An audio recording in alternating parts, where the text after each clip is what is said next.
প্রিয় দর্শক, সূরা কাউসার দিয়ে যে কোনো মানুষকে আপনি বাধ্য করতে পারবেন, নিজের আয়ত্তে আনতে পারবেন, তাকে বশ করতে পারবেন, যেটা সূরা কাউসারের একদম সিক্রেট গোপন একটি আমল আজকে আপনাদের মাঝে শেয়ার করবো। সেটা করলে মাত্র 3 দিনের ভিতরে যে কোনো মানুষ আপনার দিকে ছুটে আসতে বাধ্য হবে ইনশাআল্লাহ তাআলা।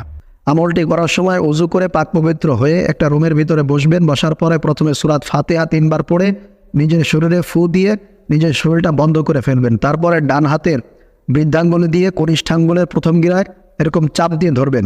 চাপ দিয়ে ধরার পরে সূরা কাউসার পড়বেন। পড়ার সময় অবশ্যই যাকে আকৃষ্ট করতে চান তার নাম, তার বাপ মার নাম মনে মনে স্মরণ করে একটা ফু দিবেন।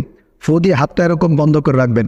এরপর আবার ছেড়ে আবার সূরা কাউসার পড়ে আবার এরকম ফু দিবেন। এরকম করে 21 বার পড়ে 21টা ফু দিয়ে আপনি তার নাম স্মরণ করবেন। দেখবেন যে ইনশাআল্লাহ মাত্র 3 দিনের ভিতরে আপনি ভালো একটা রেজাল্ট পাবেন। আপনার জন্য